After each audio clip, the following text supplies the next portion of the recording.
going to take you on a walk today, and I'm going to talk to you about how I approach my health issues. I've suffered, as you can see in the description of this channel, I suffer from multiple sclerosis. I've suffered with MS for the last 9 years. I have taken my own kind of new age approach to my health, and I'm going to share that with you. I'm going to share with you as well what I've found about what causes these sorts of conditions, particularly MS, and how that relates to my experience in life. None of what I say is meant as advice to anybody else. You've got to find your own path through, find your own things that work for you. If you've got an autoimmune condition, if you've got multiple sclerosis or any other autoimmune condition, do your research on it, have a look into it and try a few things.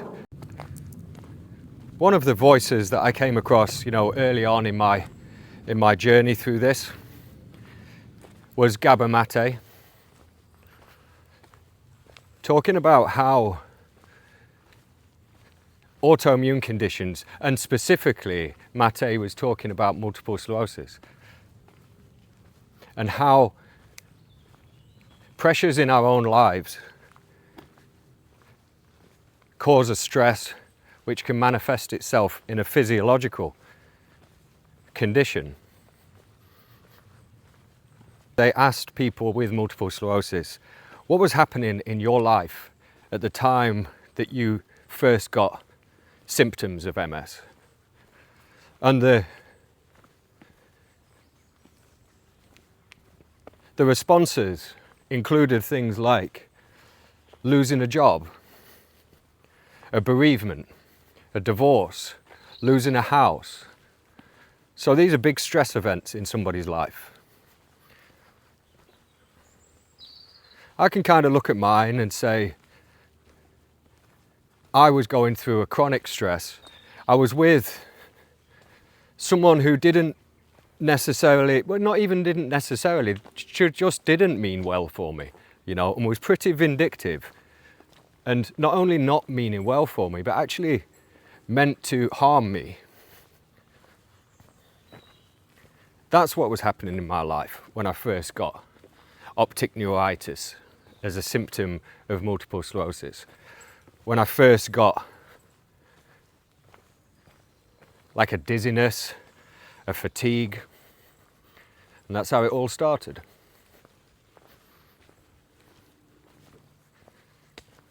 I'm not sharing any of this because I want your sympathy. All I'm doing is showing you the path that I've taken, and it may well be something which would chime with yourself. Whether you've got MS or any other condition you've developed, and you could relate things that happened in your life to the onset of that condition.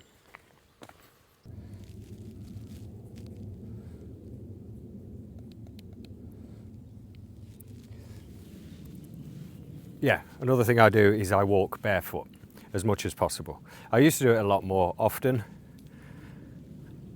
but I have begun to do it again recently because I was feeling a bit rough, and I thought, let's try some of the old stuff that you used to do when you felt better. So I do that. I walk barefoot. I just think, what? Whatever I can walk and whatever I can talk, I'm going to do it and enjoy it. Sometimes I'm at home and I do a video because I'm not feeling up to it.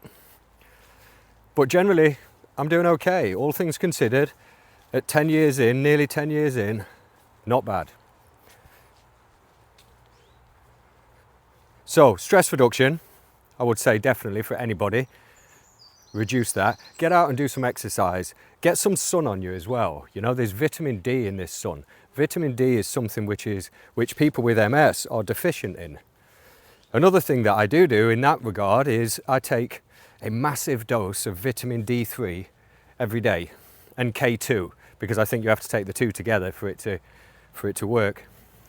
So I do that. Whenever I've told doctors, they absolutely balk at that, and they tell me that I'm gonna, oh no, it's really serious danger from it. I've been doing it for a few years and I've not ended up on dialysis or whatever the problem would be. I think it is kidney failure you get. So I do that. None of this, I'm stuttering through things. None of this is medical advice. I'm not recommending anyone to do whatever I do. I'm just sharing what it is that I do. I'm also aware of the work of Bruce Lipton, the biology of belief, that I would have had a genetic predisposition to developing multiple sclerosis, but something triggered that. Something turned that predisposition on. If one thinks, oh, it's just genetics, it's kind of hopeless. It's just what you're born with. Nothing you can do about that. With Bruce Lipton's epigenetics, that something came to switch that on. So in that way, if something can switch it on, then something you could do could switch it off. That's the hope that I live with. I've had my own business for a lot of years, and at different points I've employed various different, generally blokes, generally younger, not generally, exclusively men, because of the nature of the job. And they tend to be a bit younger than I am. And I've always taught them that, look, people will make you ill. Don't stick with people who don't mean the best for you. Find a different friend, find a different girlfriend, whatever, because it will, the body keeps the score. And that really, if I'm honest, honest with myself, that's really what happened to me. Is that I was with someone who wasn't right for me, wasn't meaning the best for me. And I end up in a situation like I am now in terms of my health. So yeah, my advice for that is don't give your life, every day is a part of your life and you never get it back. So don't give any part of your life to someone who doesn't mean the best for you. Find someone else. I've always said to the guys who work for me, look, the wrong woman will kill you quicker than smoking will. So what am I doing with this camera? Let's get that back. Anyway, I'm going to stop because there's somebody here, so I'm going to come back to you. I'll edit it out at this point. So as well as barefoot walking, I do all sorts of other new age approaches to my health, including crystals. So every so often I'll go and buy these like crystals, and sometimes I'm walking carrying one of those in my pocket. Everything that I do could just be a complete nonsense. Probably is. But you've got to believe, like Bruce Lipton's biology of belief, whatever you're doing, you've got to believe that you're doing the right thing. You know what? There's cows here. Don't like walking past the cows with my dog. We once got charged by one. See if I can flip you around, show you this beautiful place. Because this is important for health. Get out there, get some sun on you. Get some sun on your eyelids and get out there in the fresh air. There's a huge benefit to that. As long as you don't get charged by a cow. It's when they've got young ones. This one once, they're always pretty much, pretty chilled out cows, aren't they? Pretty stupid. But this cow, it was when they had calves. And this one, she just changed. You could see it. Like her whole stature just changed. She became something more like a hippo and just ran at you, And I just had time. We were at a gate and I just had time to pick Wigs up, pretty much chuck him over the gate, and then I got through it. But she came totally different. She was really going for you. Oh, now this is going to be messy.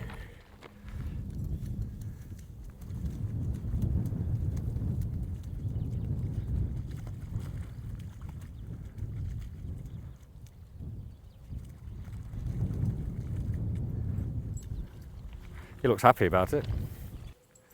So the last bit of my health journey that I'll share with you is the importance of Wigsy.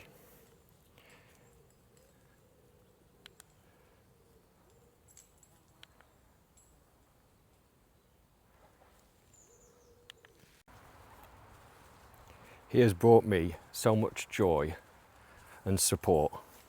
He doesn't understand just what he's done for me, but for 14 and a half years, you know, he has brought me so much. He has never let me sit crying on my own.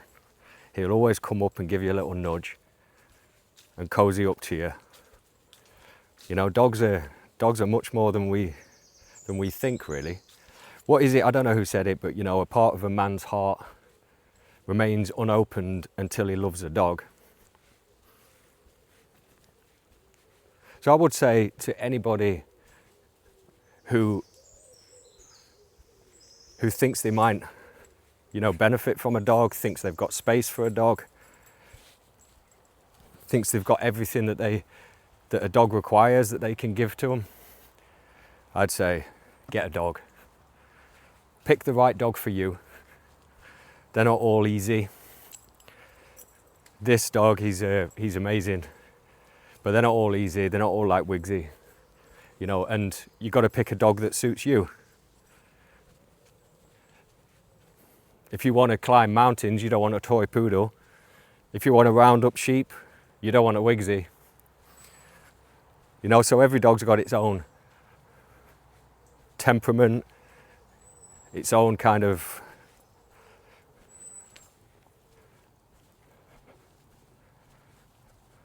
qualities.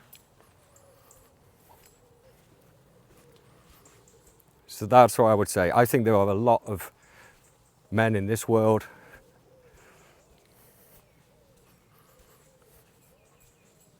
that stay alive because of a dog.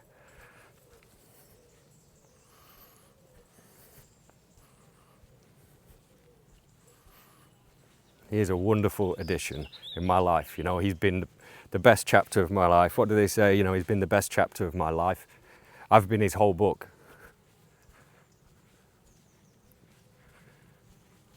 So we're just going to go for a short walk. I've had to record this in 2 parts. But again, it's another sunny day. It's another beautiful sunny day. I'm barefoot on this grass, and right now it's early morning, because when it's hot weather, and I've seen the forecast, you know, I would say to all dog owners, really, don't walk your dog in the heat.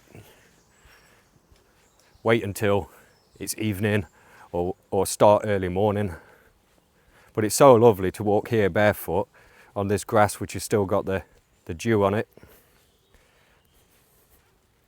It's cool, refreshing. So I'm not gonna walk Wigsy too far because it is hot today. The forecast is for it to be very hot. But I just wanted to come and bring him out. He gets to have a wee and a poo. And also I just wanted to finish off by adding a really important part of my health management.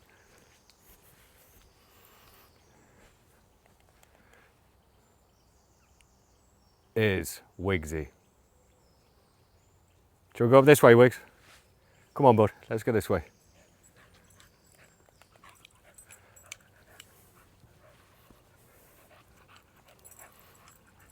We're going to take a little seat here. There's a little bit of a clearing, which is very, very nice here.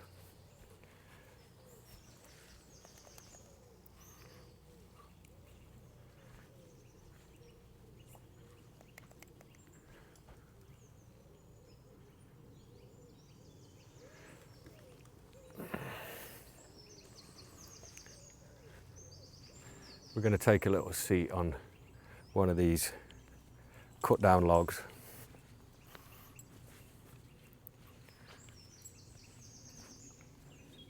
One of these stumps, they're good. Oh, look at that. It's like it's made for my backside, that is.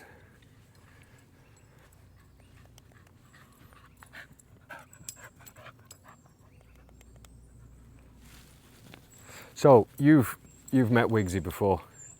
If you Let me get that sorted. If you've been a regular viewer of this channel, you will have met Wigsy before, because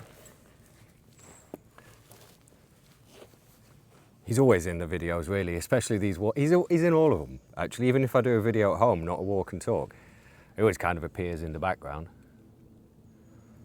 So I thought I'd formally introduce you. Where are you, Wigsy?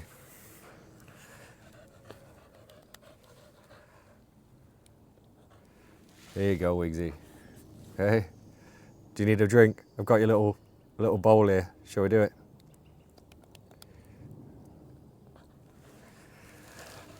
Let's get him a drink.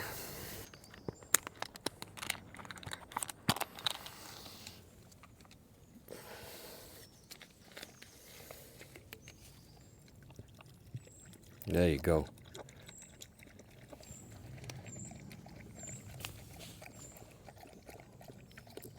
I love you, man.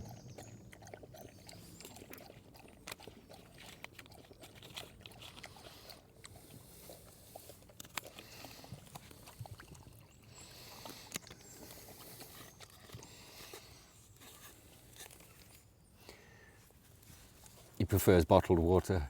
It's posh. He might not look it, he might not smell it, but he is posh. Everything I've told you about my health journey and my approach to it is not medical advice, like I keep saying. It's not medical advice at all. I'm just some knobhead on YouTube who's telling you what he does. We're gonna have a little sit here, smoke a fag. Oh, you're right, Wigs, you can smell some biscuits. He's got one hell of a nose on him. Look at this, eh? Just gets better. What have we got in this bag? We've got loads.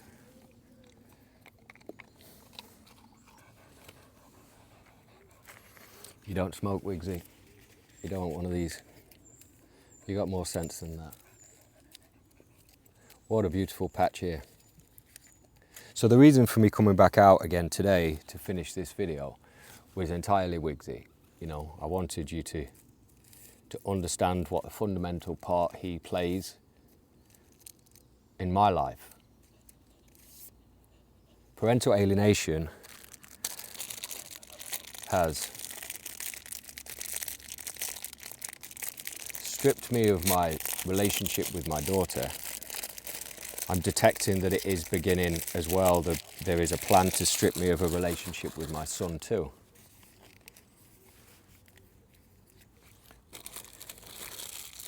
But they haven't taken my dog. And so he ties me to it. He ties me to all of this. He's such a wonderful addition. You know, 14 and a half years ago, with one of the ex-girlfriends, you know, we went and picked a puppy, and there was a whole litter of them. All of them black. All of them pretty much the same. The mum was a big, huge brown Labrador, and the father that he, you know, he was never met him, but he was a miniature apricot poodle. And all of the puppies were black and looked like Wigs. As Wigs has got older, he's gone a bit threadbare on his back a little bit, near his tail. And you can see there that there's this slight, how would I describe it, slight kind of reddish hue about the hair that's underneath it. They're like double coat Labradors, really. He's a miniature Labradoodle, but he takes after, nothing ever splits even, and he really takes after the Labrador side. Very easy to train. You don't even need to train him. It's just in him.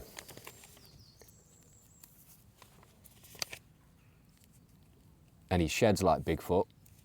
So a lot of people get their Labradoodles because they're hypoallergenic, so they don't shed. You know, if somebody's allergic to dog hair, anything like that, but Wigsy sheds like Bigfoot. As he's got older, you know, he stinks. Everyone says about that. I think he's perfect in every way. Every way. You know, and I think, I don't know if you just heard that, but I always tell him I love him. Always. He's going to explore. It's lovely, this little clearing. They've obviously cut some trees down and it's made this really nice little clearing, soft ground, you know, barefoot on here because it's all pine. There's your water here, bud. You drink that. Yeah.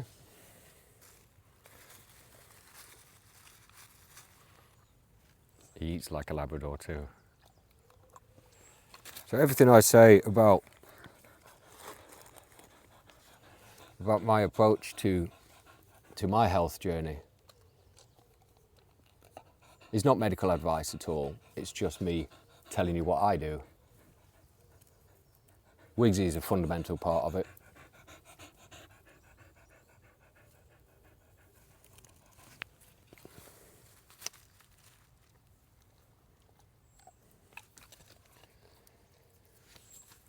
It's a really cool little shady patch here. It's lovely. It's going to be hot today.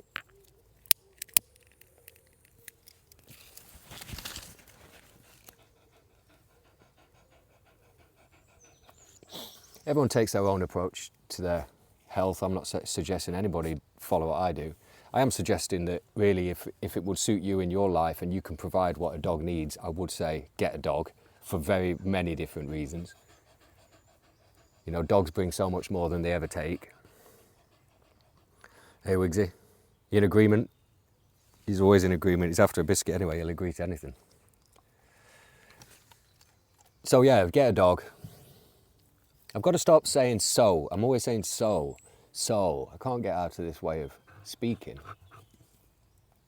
So and you know, they seem to be the two things that I keep having to edit out.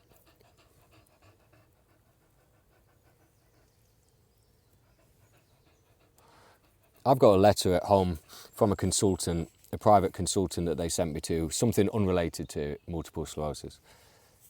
And they sent me to that and they end up writing a letter up that was sent to my doctor and I got a copy of it.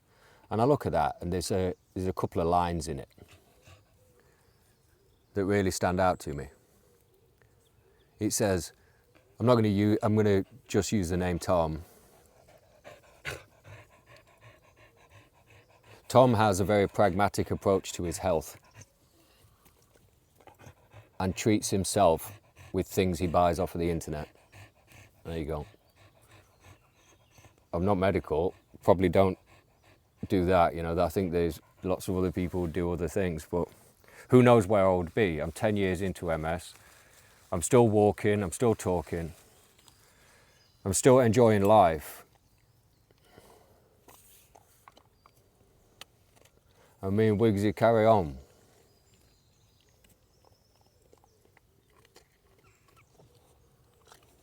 You have to just go with what you feel, what you believe. I believe that my body is the thing that wants to carry on. So I trust it and I try and help it in whatever way I can. But I don't know what the other path would be. What's the line from Robert Frost? Two roads diverged in a yellow wood, and sorry I could not travel both, and be one traveller. Long I stood, and looked down one to where it bent in the undergrowth. Then took the other, for having perhaps the better claim, for it was grassy and wanted wear, though as for that, the passing there had worn them really about the same. And I shall be telling this somewhere ages and ages hence. Two roads diverged in a wood, and I took the one less travelled by, and that has made all the difference. I may not have quoted that perfectly, but I'm pretty close. I'm going to say a big thank you Come here, Wigsy. A big thank you for watching this. A thank you from both me and Wigsy. Come here. From me and Wigsy. Give us your paw. Thank you for tuning in. Thank you for listening to this old man with his dog. And hopefully I'll see you again soon. All the usual YouTube jazz. Subscribe if you want to. Comment. I love the comments. Share. All of that. I hope it's been of value to you. I've really enjoyed it. We've been out for a couple of days, couple of walks with you. And it's been brilliant. And I want to see you again. So look after yourself. You do what you do. Do what works for you. Don't take any shit from people. Just get rid of them. And that's it. All the best. See you soon, man.